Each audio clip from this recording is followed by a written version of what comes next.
Bismillahirrahmanirrahim. Assalamualaikum warahmatullahi wabarakatuh.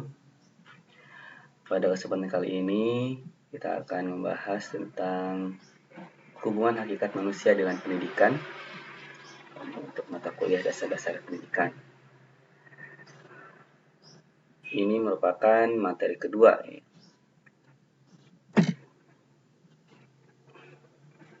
Yang pertama yang kita bahas adalah asas-asas perlunya pendidikan bagi manusia. Yang pertama, bahwa manusia sebagai makhluk yang belum selesai. Manusia disebut Homo sapiens, artinya makhluk yang mempunyai kemampuan yang berilmu pengetahuan. Salah satu insting manusia adalah selalu cenderung ingin mengetahui segala sesuatu di sekelilingnya yang belum diketahuinya. Berawal dari rasa ingin tahu, inilah maka timbul ilmu pengetahuan. Manusia bukan hanya mempunyai kemampuan-kemampuan, tetapi juga mempunyai keterbatasan-keterbatasan. Dan juga ini tidak hanya mempunyai sifat-sifat yang baik, namun juga mempunyai sifat-sifat yang kurang baik. Oleh karenanya, pendidikan itu penting bagi manusia, supaya manusia bisa membedakan mana yang baik dan mana yang buruk, juga untuk melengkapi keterbatasan manusia itu sendiri. Kemudian asas berikutnya, tugas dan tujuan manusia adalah menjadi manusia.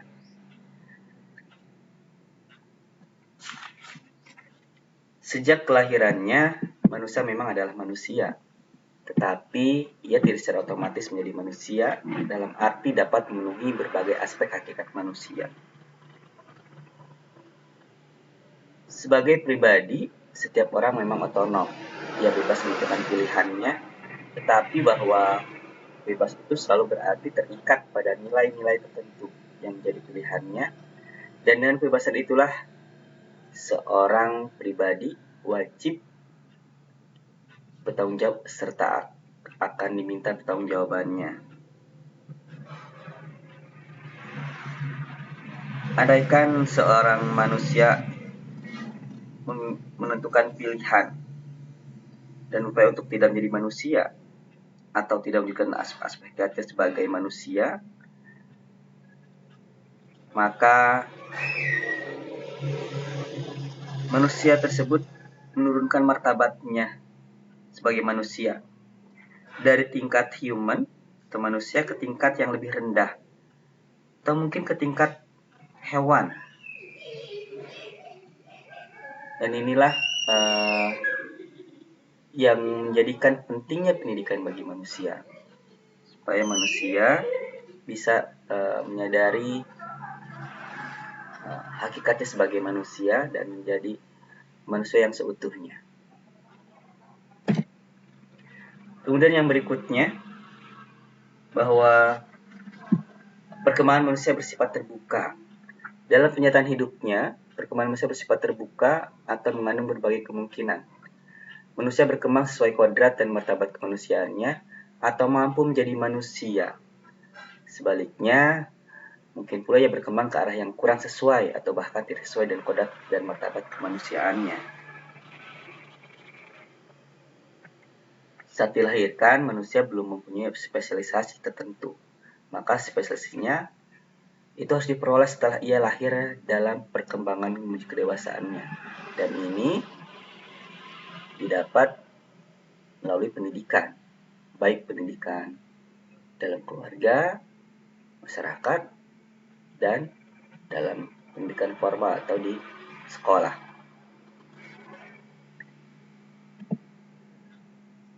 Kemudian berikut adalah asas kemungkinan pendidikan.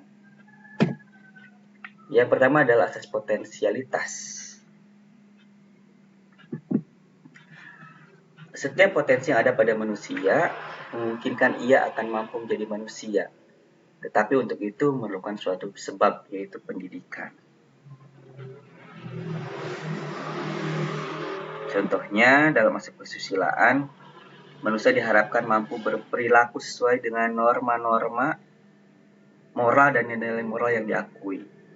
Dan ini merupakan tujuan pendidikan, di mana melalui pendidikan diharapkan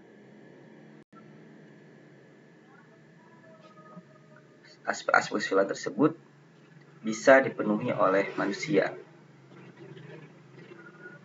Maka berdasarkan hal tersebut dapat disimpulkan bahwa manusia akan dapat dididik karena ia memiliki berbagai potensi untuk dapat menjadi manusia. Asas berikutnya adalah asas dinamika.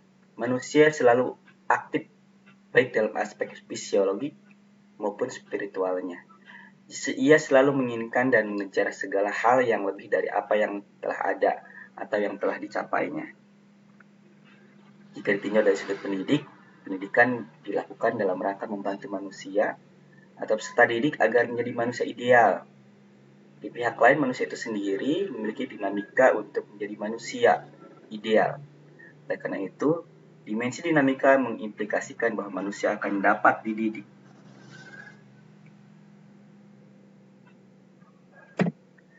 Berikutnya asas individualitas. Individu antara lain memiliki kediri sendirian atau subjektivitas. Ia berbeda dari yang lainnya dan memiliki keinginan untuk menjadi seorang sesuai keinginan dirinya sendiri. Sekalipun ia bergaul dengan sesamanya, ia tetap adalah dirinya sendiri. Sebagai individu yang tidak pasif, melainkan bebas dan aktif, berupaya untuk mewujudkan dirinya. Pendidikan bukan untuk membentuk manusia sebagaimana kehendak pendidik dengan mengabaikan dimensi individualitas manusia. Tentunya, pendidikan diupayakan untuk mengembangkan apa yang ada di dalam diri manusia itu sendiri. Jadi, bukan sekedar untuk mengikuti kehendak para pendidik, tetapi juga disesuaikan dengan bakat dan minat yang ada di dalam diri manusia itu sendiri. Kemudian yang berikutnya, asas sosialitas. Sebagai insan sosial, manusia hidup bersama dengan sesamanya. Ia butuh bergaul dengan orang lain. Dalam kehidupan bersama dengan sesamanya ini akan terjadi hubungan pengaruh timbal balik. Setiap individu akan menerima pengaruh dari individu yang lainnya. Kenyataan ini memberikan kemungkinan bagi manusia untuk dapat dididik sebagai upaya bantuan atau pengaruh pendidikan itu disampaikan justru melalui interaksi atau komunikasi antar sama manusia. Dan manusia dapat menerima bantuan dan pengaruh pendidikan juga melalui interaksi atau komunikasi dengan sesamanya. Dan ini terjadi dalam dunia pendidikan, bahwa pendidikan dilakukan melalui interaksi antar peserta didik dan pendidik. Yang terakhir adalah asas moralitas. Manusia memiliki kemampuan untuk membedakan yang baik dan tidak baik, dan pada dasarnya ia berpotensi untuk berperilaku baik atas dasar kebebasan dan tanggung jawabnya. Pendidikan bersifat normatif, artinya dilaksanakan berdasarkan sistem nilai dan norma-norma tertentu, serta diarahkan untuk mewujudkan manusia ideal. Dan manusia memiliki dimensi moralitas, karena itu aspek moralitas memungkinkan manusia untuk dapat dididik. Nah, itu saja yang bisa disampaikan terkait dengan asas-asas keharusan atau perlunya pendidikan bagi manusia dan asas-asas kemungkinan pendidikan. Oke, terima kasih untuk pada kesempatan kali ini. Kita akan lanjutkan lagi pada pertemuan berikutnya. Saya akhiri, assalamualaikum warahmatullahi wabarakatuh.